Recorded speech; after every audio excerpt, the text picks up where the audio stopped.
Yeah, so sometimes you do have to kind of grow a crop with the idea of we're not going to make any money. But the question you do have to ask at that point is this cash crop going to cover variable cost and cash flow? I think that's the question we're looking at right now. So yeah, and in that case, you kind of hope there's government payments or ag hot payments to kind of get you through. Now, having said that, I was at an Ag Lender or Ag Outlook meeting in Omaha.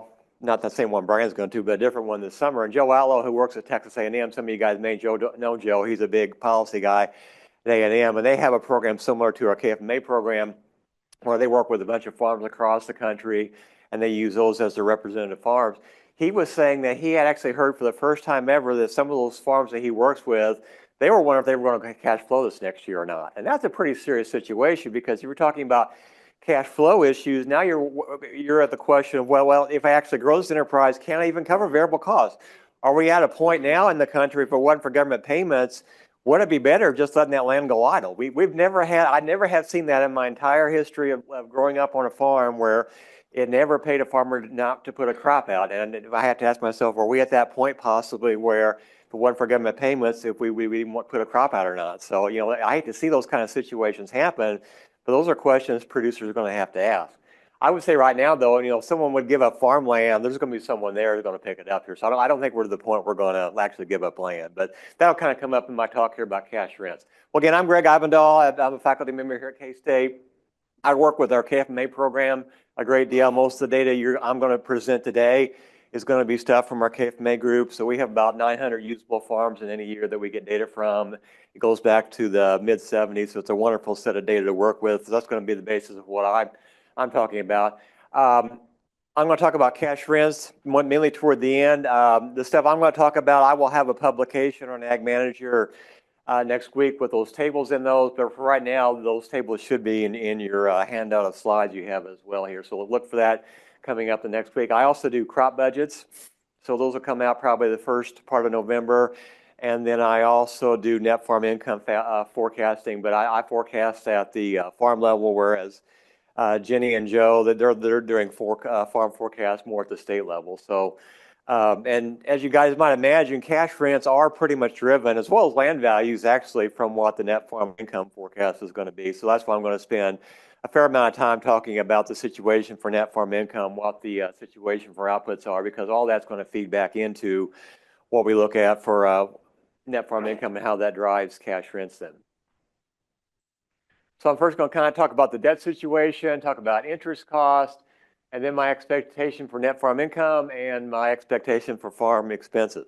Now, unfortunately, the stuff you're going to hear from me, I would say most of it, 90% of it's probably going to be bad news. I think I do have good news about crop yields and about the cost of diesel fuel for the next year. But other than that, pretty much a bad news situation, unfortunately. But you have Glenn after break, so he has good news about the whole beef situation. So I guess there is that part of everything. Well, what's our debt situation? So, the first thing I look at, and probably you guys as lenders look at too, we look at the debt to asset ratio. I always tell my class, since I teach the farm finance class, or advanced farm management class, is you should treat your lender really as your partner in the business, right? So when you look at the debt to asset ratio, that's really your stake in the farmer's business. I tell my students, you should approach your lender saying, this is my partner. You should not approach that as an adversarial relationship. You should approach that as someone who wants you to succeed. You guys all want your farmers to succeed, right? Because that means it's good for you and you guys make money. You guys don't want to become the owner of that farm and become a farmer because you guys are lenders, so you want to lend money. You don't want to get in the farm business. Well, as this debt to asset ratio becomes bigger, you guys become bigger partners in that business, right? And if we ever reach a point where, I'm not sure any of you guys would ever make farm loans at a 50% debt to asset ratio, but at that point, you guys would be the majority owner of that business, and I don't think you guys want to be there here. So this is something to watch out for. Right now, if you look at our average debt to asset ratio across our KFMA farms, this is as low as it's ever been. It's below 20%. Look what it was back here in the first farm crisis. We got up to over 40% in eastern Kansas. That's very, very high from a historical perspective. Typically it's probably more in the 25 to 30% range. Usually when we give the guidelines for debt to asset ratio, and we're looking, 30% is usually considered to be fairly good, fairly typical here. So we're in a really good financial situation. But the thing I always tell my class and tell farmers is that this is really kind of a trailing indicator for what's happening out there in the farm economy, because things are going to look really, really good if this thing does get real high, well, at this point, we've already been in a farm crisis. Look what happened back here in the 80s. This started to get really high to probably about 87. Well, we were already well into the farm crisis by that time, right? In fact, it was almost over when it got this high right here. So don't look at this as a predictor for what could happen. This is gonna be a trailing ratio. It's not going to show up until things are really, really bad. What drives this ratio is two parts. It's the debt level, and it's also the asset level. And so as long as the assets are growing faster than what your debt is, this ratio is going to continue to improve. And I would argue that that is really what has been happening here in Kansas, and really farms across the U.S., is that we have actually been increasing our equity level at the same time we've been adding debt to the farm situation. So look at this graph. The bottom part represents the amount of debt on any given farm, average across our KFMA farms. This area right here is your equity level, and this very top line, this measures your total assets in the farm business. So we've certainly been growing our assets, but that has mainly come at the benefit of having higher land values, which has really increased our equity level. But remember, at the same time, we've been adding debt here, but that growth in equity has been outweighing the growth in the farm debt. So again, it's been kind of hiding maybe some potential problems out there. It's making our debt to asset ratio look really, really good. And in fact, if you look at that as a farm debt per crop acre, now you can kind of get a better picture of what's been happening with farm debt across our Kansas farms here. Notice here's what happened during the first farm crisis. That forced farmers to kind of get their balance sheets in order, so that dropped back down. But ever since kind of the early to mid 90s, we've been adding farm debt every single year to our farms. Now this is farm debt per acre. So this is farm debt per actual crop acre farmed. It includes both the land that you own as well as the land that you're renting. I basically just take the total amount of farm debt, divide it by the total number of crop acres farmed, and I get this number right here. But pretty much a steady rise, ever since about, the low 90s here, and this is in eastern Kansas. The rest of the state's pretty similar. You notice here in kind of central Kansas, we kind of leveled off for a bit, but now it has started increasing again. Western Kansas is always a little bit different for whatever reason. Some of that could be data issues just because we don't have near as many farms in our KFMA program from Western Kansas here. But pretty much, about $450 of farm debt per crop acre. Now, is that too high? Well, it really depends on what net farm income is. So as long as we have pretty good net farm income, and interest rates are fairly low, yeah, then we can handle it, but we have some problems to worry about. Now suddenly what would happen if our interest rates start to go up, if we don't have the farm income to support that? Now this debt starts to become worrisome for farmers. It's not quite there yet, but I say some of the pieces are in place. Like as Brian said, comparing us back to the first farm crisis days, there are not all the pieces of the puzzle are there, but there are enough there to actually be a little bit worried, I think, about what may happen in the future. And then I guess the counterpoint to our debt then would be looking at what the interest expense ratio would be. The interest expense ratio, as you guys all know, measures really the amount of dollars that go to pay interest as a percent of kind of the gross farm dollars that the farm producing. We're using value of farm production as a measure of the gross revenue that the farm is bringing in. The only difference between actual gross revenue, value of farm production, is we subtract off purchases of market livestock and purchases of feed. So it's really kind of a measure of gross revenue produced on the farm here. That number has stayed fairly low as a percent number. Back in the 70s and 80s, when the first farm crisis happened and we put together the Farm Financial Standards Committee, we were looking at really double-digit interest rates at that point. And the Farm Financial Standards Committee was so worried about the interest expense and the interest ratio, because we did have double-digit interest rates at that time, that they really separated when they put together the recommended income statement, that they recommended you having interest as a separate line item on the income statement. And they put a lot of emphasis on this interest expense ratio. The rule of thumb at that point was, if you're paying more than 10%, which is basically saying for every dollar that your farm grosses, if you pay 10% right off the top to cover interest, that doesn't leave you very much money to pay for everything else, because you still got to pay for expenses, you got to pay down regular farm debt, you got to have something for family living. So whenever this number would get above 10%, that was the big red flag. A lot of farms really couldn't make it at that point. And you can see what the median level is. You can see what the farms with the most debt, this red number, and the farms with the least debt, what those numbers are right now here. But overall, we're well under 10% for pretty much across the board for most farms. The reason it's really so low is really because interest rates aren't near as what they were back in the 70s and early 80s here. So if we ever got to a point where interest rates would get to double digits, this would quickly jump up. You would see farm values probably decline again. You see the debt to asset ratio get really, really high here. So we haven't got to that point yet, but it's something to keep an eye on here because again, this money goes right off the top of the bat just to pay the interest cost.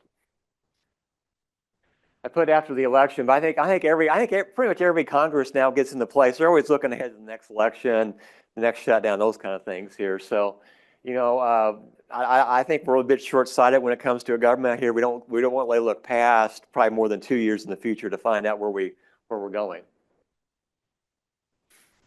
Looking at the average farm interest rate, here's another kind of, I guess, a little bit of a bright spot. It's really fairly low compared to what it has been. Our average interest rate is probably under 5%, maybe ticking up a little bit above that, but certainly a lot lower than what it was back in the past year. I would argue this ratio probably lags a little bit compared to everything else. The one good side of things, though, is that it does trend to track pretty closely with what the prime interest rate is. So the way I calculate this is I look at our total farm debt, and I look at basically what we're paying, and I'm able to calculate an average farm debt. That would include not only land, but it would include any kind of operating loan. Really, whatever goes into the debt situation would show up on this calculation here. But notice here the correlation between these things would be pretty high. It's a little smoother than what the KF prime interest rate is because the prime rate tends to jump up and down, whereas our KFMA interest rate really is kind of averaged out by the fact that we do have a fair amount of land loans into that as well here. But it does track pretty closely. This is a little bit concerning too here. I don't have the most recent interest rate cut on here, so this would drop down, I guess, another few basis points. But we're still a long ways from here. What the average rate is compared to what the prime rate is. That says to me over the next couple of years, unless we really drop interest rates a lot here over the next year, that you're probably going to look at an increase in the interest cost in our KFMA farms over the next couple of years until these two kind of get back in sync again. So, you know, again, that's another problem to worry about. Not only is profitability low, but you're probably looking at higher interest expenses going forward until these things kind of merge together again. Then looking at interest per crop acre, basically, you can see what has happened here. So the fact that, you know, farmers have gotten bigger, even though we've added more debt, and interest rates have stayed fairly low. This really hasn't changed a whole lot. You can start to see some indications over the last couple of years. This is getting a little bit higher here. So again, this is something to watch out for as well here, especially as we add debt or keep farm debt kind of steady per acre here, that this number maybe start to get a little bit higher. Again, we're certainly well below where we were back in the early 80s. All right, now I'm going to switch gears and kind of talk about the net farm income situation. So again, this is the driver for what's going to happen with cash rental rates. As you would expect, higher net farm income should lead us to a level of having higher cash rents. The question now is, you know, what time frame do I look at for net farm income for doing this? So if I would just look at what's going to happen for next year's for net farm income, I would say probably you would look at a cash rental rate that would probably be zero or maybe even negative, just because there's not enough income there to support that. As Brian mentioned, I'm a little leery of taking any government payment beyond the farm bill and trying to include that in our forecasting for what farmers should actually do, right? So even with regular net farm income from government program payments, you know, there is some level of profitability, although at a fairly low level. It's really been the ad hoc payments that have really been boosting income the last year and this year and probably next year as well here. But again, I wouldn't try to counter on those things. I certainly wouldn't build those ad hoc government payments into any kind of situation for looking at cash rents. So we produce these rental estimations really to kind of counter what the USDA and NASS does in their survey. You know, at the end of August, they release their survey results for cash rental rates across every county in the state and really across the whole country. And what they're doing is they are looking at surveys that they do, and they're asking producers only, what is your cash rental rate that you're paying? But they're asking them what's that rate across all the land that they're actually renting here. So it's not only new land that they're purchasing or renting, but it also includes lands they have rented maybe 3 or 4 years in that survey as well here. We thought it'd be better to have a rental rate that would actually reflect productivity and maybe an idea of maybe what future productivity would do. And we're not necessarily looking at what was done in the past to any great degree here. So what we're doing is this is kind of a companion rental rate to what USDA NAS is showing. So again, I just said if we were just looking at the net farm income for next year, we probably wouldn't have zero or maybe even possibly negative cash rents. But again, I don't think you can just look at this year as an idea for what's going to happen in the future. I think you need to go back and look at historically what has happened with net farm income. And if you go back, maybe half dozen years, or even less than that, we had pretty good net farm income, right? And I think that's going to happen again. I don't know when we're going to see $14 soybeans or $7 corn again, but I would willing to bet that somewhere down the road we will see those kind of grain prices happen again. Not again, if I could tell you when that was going to happen exactly, I wouldn't be up here presenting. I'd be out trading grain futures somewhere down the road, making more money that way. But it will happen. I'll go out on a limb and actually say that we will see real high. We'll probably see record grain prices somewhere down the road. Again, it may be 2 years, it could be 5 years, but who knows? It will happen again here. So I need to build something in there for future expectations of the profitability. To do that, I go back and look at really I forecast net farm income for this year and next year, but I also go back and look at the last 3 or 4 years of net farm income as a guide maybe to what might happen in the future here. So I do have that based into my forecast as well. It's just not a 1-year estimation of net farm income going into this. It's probably the average of about 5 or 6 years in that calculation. And you can see what net farm income has been. So we have a situation like this. This is net farm income by region. You can see the median value, the mean value, and then the upper quarter and lower quarter. And you can see several things should jump out at you. One is we've had a lot more volatility to our net farm income situation over what it was in these years, probably from the late 70s all the way up to about 2005. Suddenly we become a lot more volatile in our net farm income. Some of that there may be other reasons than what you might typically think of what's driving this volatility here. So when I was at this meeting in Omaha, we got to talk to some of the people from Bunge, and what they were saying was that the U.S. may now no longer be the preferred provider for grain in the world like we used to be. We used to be, anybody wanted to buy grain, they would probably come to the U.S. first, and then maybe go to South America or some other place. Anymore, I think South America may have assumed the mantle of being the world provider of grain. Some of that may be due to tariffs, but some of that's also due to the cost of production. I would argue that probably South America can produce grain cheaper than we can here in the U.S. And they have fixed some of the issues that actually prevented them from being a producer, supplier of grain to the world, because their infrastructure problems that they had back, 10, 15, 20 years ago, a lot of those have been fixed. They can get grain out across the world as, maybe not as good as we can, but they certainly have that capability there that they didn't have before. What that means now is if the U.S. has assumed the mantle of a secondary grain supplier and we've let South America be the main supplier of grain, that means we're probably going to see a lot more volatility in prices. Prices are probably going to jump up even more high when grain gets short, but then we're going to see these lows like we have now when there's kind of a big world supply of grain out there here. So I would expect more volatility happening right now in net farm income that may make this look, kind of tame by comparison. That's kind of a bad situation when you add more volatility into a business where you're pretty expensive to grow a crop of grain these days, right? So we had a very expensive business to one with a lot more volatility in net farm income. That puts a lot of pressure and risk on farmers these days. Looking at this on a crop acre basis, you can see what it has done for crop acre, how much volatility there is.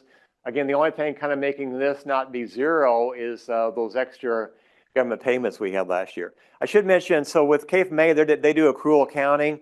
So some of those, the EPAC, whatever they call the acronym for those payments that came out, a lot of those were actually rolled over into our 2024 estimate here. So when you compare my estimate based on KFMA numbers versus what Jenny and Joe are doing based on the state numbers, Jenny and Joe are actually taking all those government payments since they're doing cash accounting. All those are counting in 2025, whereas probably about half those from mine were actually accrued into 2024 here. So my forecast from 2024 to 2025 is pretty much even, whereas they're kind of showing a big jump up in 2025, just really because of timing issues with the payments here.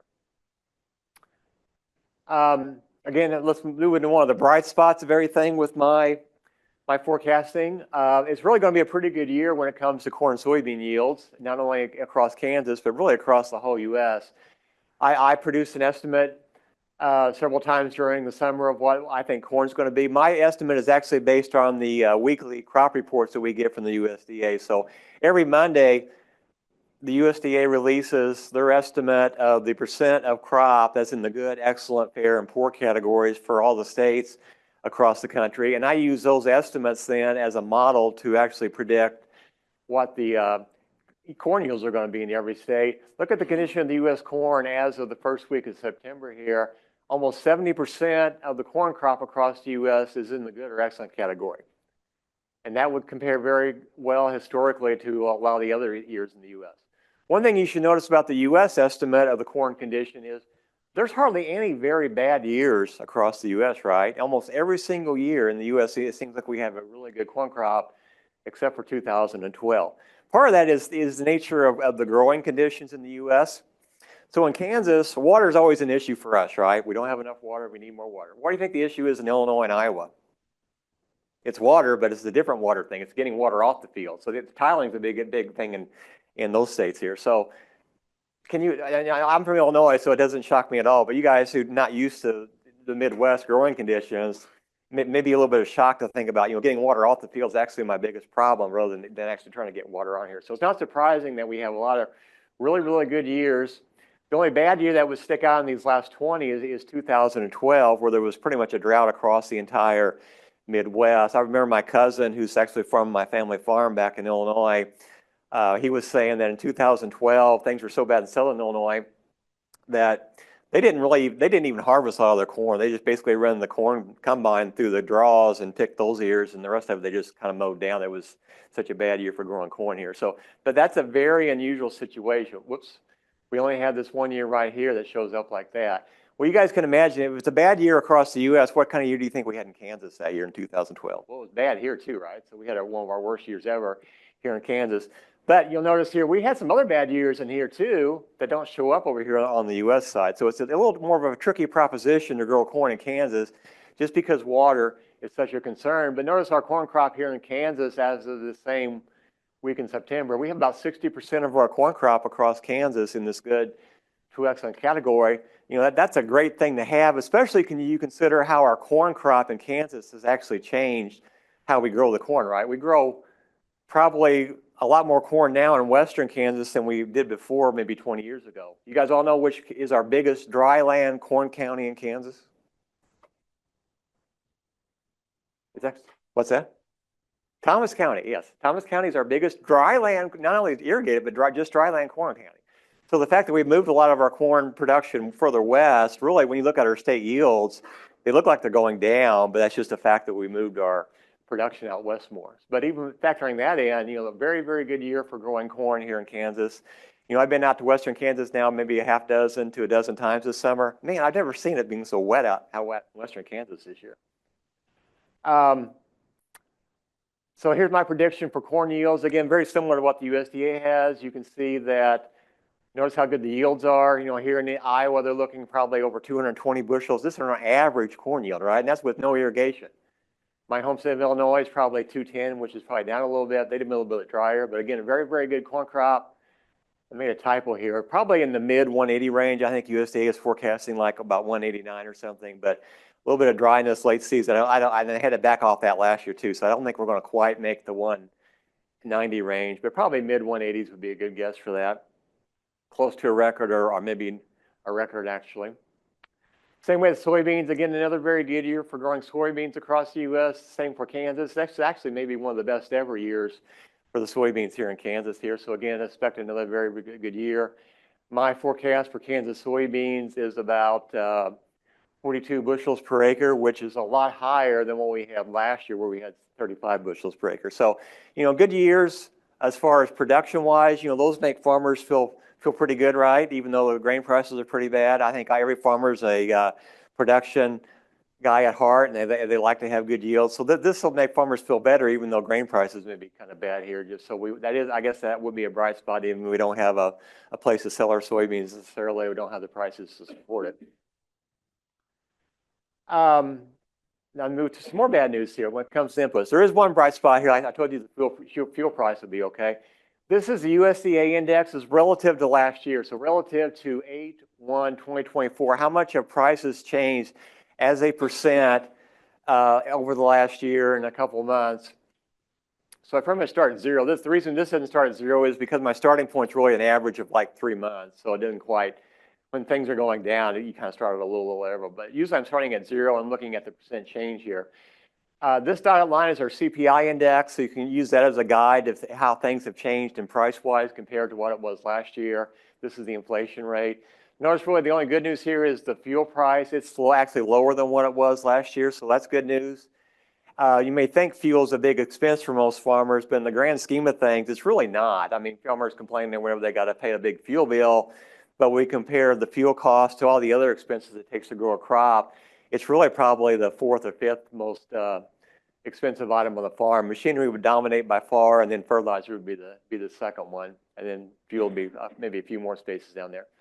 What should stick out to you though is, even things that are kind of holding steady, like machinery and repairs, they're still higher than what they were last year, maybe a little bit lower rate than the inflation rate, but they certainly haven't gone down. And I don't really ever expect the machinery number to go down. I think you're always going to pay at least this level, maybe higher, but I don't really expect to see any kind of big drop in machinery prices like you might on fertilizer and fuel here. This red line right here should stick out to you because this is the fertilizer side. It's about 15% higher than what it was last year. And in fact, it may actually be higher than that right now. I'm probably about a month or two delayed in the USDA survey. You guys know what the current DAP and MAP price is right now? Over $900 a ton.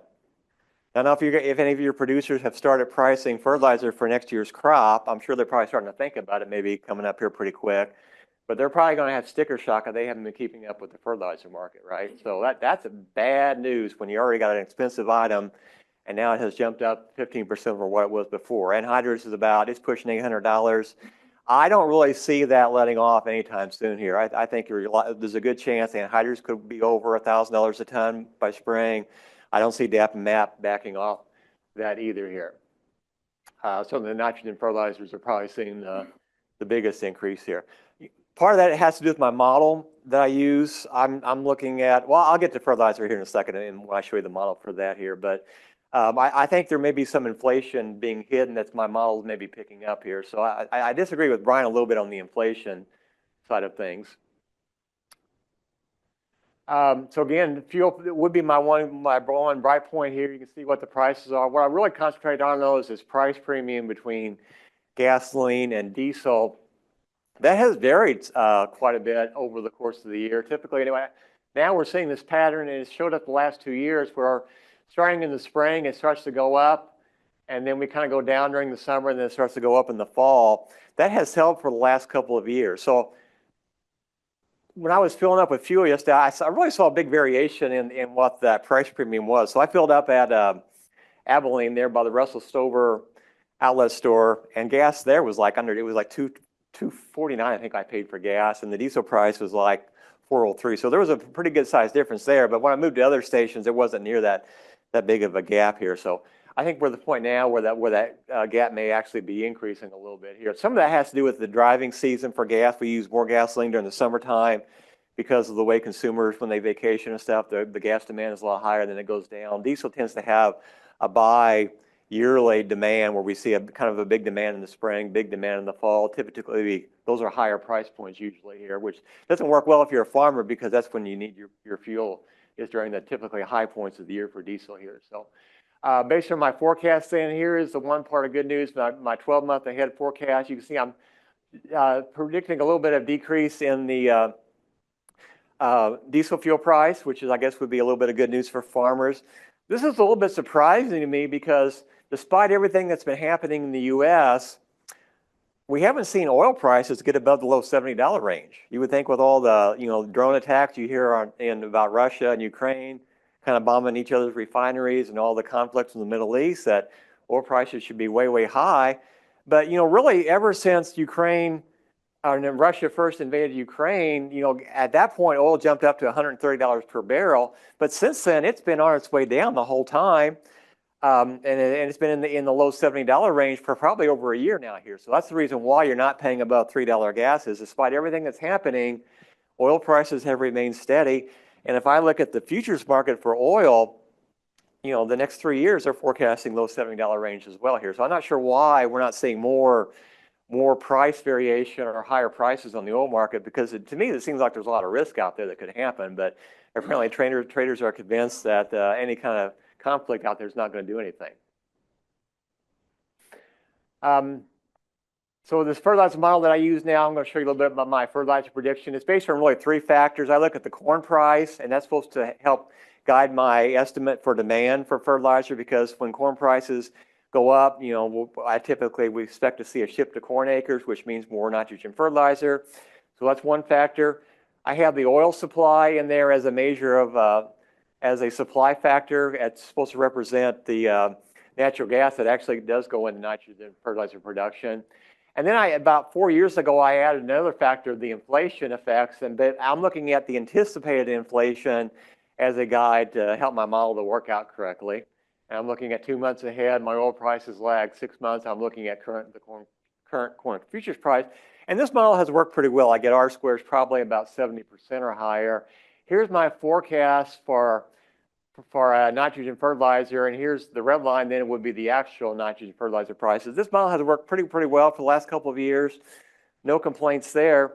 But for me to get the current fertilizer price, which is probably in the mid $800 range, I have to use an inflation rate of about 4 or 5% to make that happen here. So to me, either there's something else happening on the fertilizer market, or really there's more inflation out there that we haven't quite seen show up yet. I would argue it may be a combination of both here. So, Brian, talked about 3% inflation. I would argue it's probably maybe should be higher than that. The other issue to consider is the whole idea of tariffs and what they've done to world markets, and the fact that because that has kind of distorted things to some degree here. I've heard stories now that we're maybe shipping some of our fertilizer, putting them on a boat, maybe shipping them down to South America just because of the price situation. That may be because, you can ship DAP and MAP. That may be because why DAP and MAP are at the $900 range, and we haven't quite seen anhydrous maybe jump quite as much, because you can ship DAP and MAP on a boat. That's a little hard to do with anhydrous, right? It's a gas, so you really can't export it quite as well here. So keep that in mind here, is that the export situation when it comes to fertilizer could be as different as well. But the fact that my corn price is low, my oil price is low, and we still have about $800 anhydrous, to me, I don't see the fertilizer price backing off anytime over the next 6 months here. So if you haven't bought fertilizer, I don't think you're going to save anything by waiting to actually buy that. Looking at net farm income again, here's what actually happened in 2024 based on the KFMA numbers, about 65,000. My forecast for 2025 without extra supplemental government payments, and there are some of those ad hoc payments showing up, this will raise this up a fair amount. So we're probably looking at about another $60,000 for net farm income. At one time, my 2026 number looked really dismal, and it's still not all that great. But I think the changes they made in the OB3, the one big beautiful bill, to the payment rates, I factored those into my calculation. That actually raises my forecast for government payments for 2026. They're actually happening now, but they're not going to get that paycheck for that until next year. That actually raises our government payments for 2026 to about $110,000. Okay, and that's without accounting any kind of ad hoc payments. But having said that, just probably maybe potentially record high or close to record high regular government payments, we're still looking at probably a $40,000 to $50,000 range for net farm income for 2026, and this is already a pretty mediocre number here. So 2026, I would expect to be maybe at the best of what we had this year for net farm income here. So certainly not a good outlook for net farm income for the next year or two. And you can see based on what my percent of farms I think are going to be in trouble for the next couple of years. This is about 60%, but again, I haven't figured in all the ad hoc payments in for this year here, but still probably about 50% of our farms, I think, have the potential to have negative net farm income for this year. 2024 is probably going to be, our 2026 is probably going to be about 40%, which is what it was in 2024. When you got almost half your farms with negative net farm income, that is not a good long-term situation. Farmers can make it for maybe a year or two like that, a couple of years. But somewhere down the road, something's got to change here, or some of our farmers are going to be in really serious trouble, I think. Looking at our leasing situation. So again, leasing is pretty important. This tells the percent of farms who don't lease. That's only about 5 or 10%. That means 90% of our farms lease. Those farms who do lease farmland, that makes up about 90% or 80 to 90% of their farmland base. So leasing is a very, very important topic to most farmers out there. So they're concerned about what the cash rental rates is. I probably get more questions about rental rates than I do anything else, both from tenants and landlords, by the way, here. So you got to kind of talk different stories. And each group says, oh, I'm overpaying, or I'm not getting paid enough here. So you got to say, well, okay, well, what we provide for an estimate, it's just a starting point. It's not the number that you necessarily should pay, okay? What I'm trying to do with these publications is get everyone on the same page. And at that point, you can decide among yourselves, between the tenants and landlords, okay, I should be paying extra because of this, or I shouldn't be paying as much because of this. So they can kind of argue it out at that point. I would make the case, though, that farmers probably have a little bit of advantage because they're a little closer to the situation. They know what's been happening out there. So they're probably, from a negotiation point, they may be at an advantage. But that doesn't mean a landlord couldn't educate themselves and kind of get themselves up to speed here too. Certainly looking at our publications would help them kind of get on the same page as the tenant farmers out there. So what we're calling fair is not really a number per se. It's whatever a tenant and landlord can agree upon without either party being forced to sign something. As long as they both willingly sign that piece of paper for the rental rate, we consider that to be a fair and equitable lease. It's just not the number that's involved there. Like I went over most of this. Oh, the other issue is with the NAS surveys. So again, with the NAS surveys, there's a question of, it's based on past land as well as current land. So we have those historical artifacts showing up. But then there's also a question of what number are they actually reporting? So NAS only surveys the tenant farmers when they do these surveys. Do you think farmers always have the most incentive to tell the truth when it comes to this? Because if they think someone else is going to read their numbers, there may, I'm not saying they do this, there could be the incentives actually to maybe lower what they're actually paying out there just because they don't want to have to pay more money here. So those incentives do exist. I'm not sure they actually happen. I'm just saying the potential is out there here. So what we're doing is kind of a counter to that, as well as actually providing an estimate based on the actual productivity of the farmland. So just kind of in summary, here's what the different crop reporting districts look like.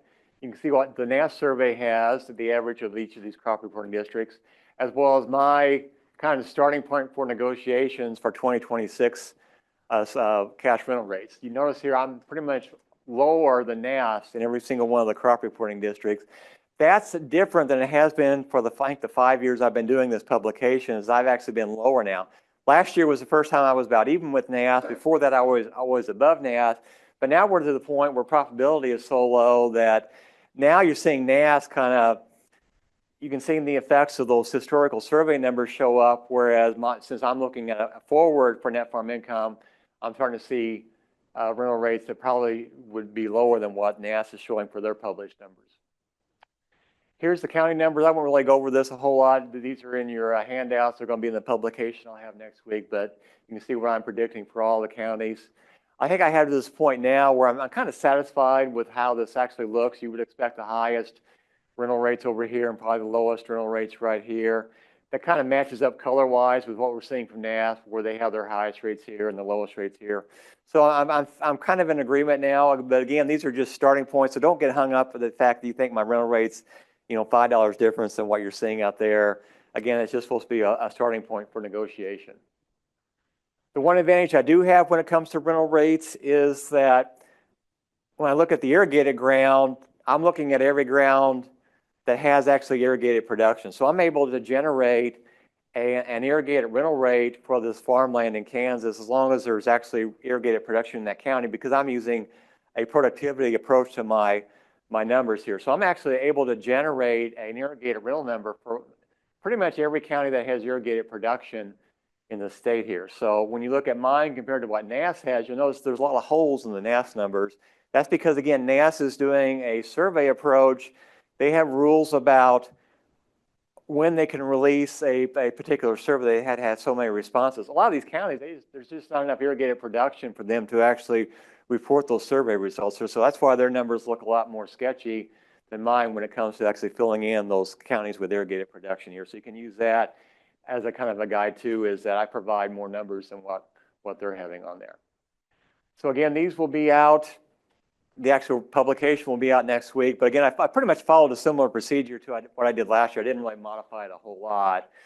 Again, a starting point for negotiation and nothing more. This is not, I'm not recommending these numbers at all for what your rental rate should be. You have to kind of use that and kind of go either up or down based on what you think, what your tenant's like and what local conditions are like.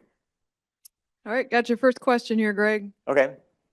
Yeah, Greg, going back to interest rates, KFMA, you have 5%, and you're talking about 5%. That's one question. Is that the base that the banks have, or is that the interest rate you're saying? It's clear back towards the front. Yeah, that's not what they're currently paying on any particular loan. That's just looking at the average across all their loans. And that could include like even machinery financing in there as well. Okay, and also land loans? Yep, everything. You combined everything Yep. together. So Okay, you may get a special rate if you buy a new tractor or Sure. something. That's showing up in there too. Very good. Thank you. Other questions?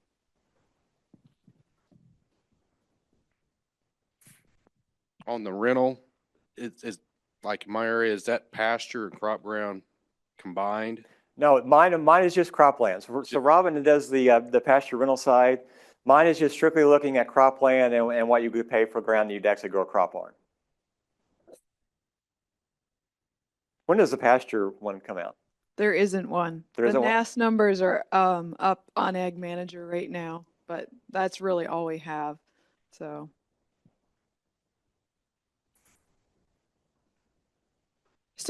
they're labeled 2025, but NAS does the survey in the spring and then it's published in August. So yeah. We have maps. They haven't come out with the maps yet. We'll have those on that. Yes. I'll ask them if there's anything online. Any questions online?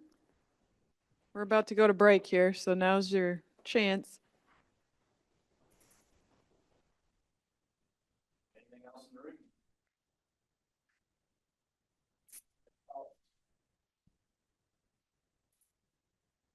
When you talked about the interest rates, it was apparent that a lot of the incentives, the 0% rates from the seed manufacturers, chemical manufacturers are impacting that.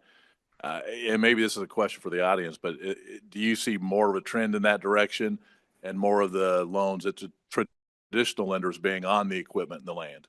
You mean like vendor financing? Yeah, I mean, sure. It helps. I think it helps these manufacturers actually push their product too if you can offer a lower interest rate as well here. So it really, I mean, some of that depends on how willing you guys are willing to make operating loans, I guess, for the coming year as well here. So I mean, if if a farmer's going to have trouble getting an operating loan from a regular bank, then certainly the vendor financing side is going to probably pick up the slack, I would think here. So I would probably see an increase in that.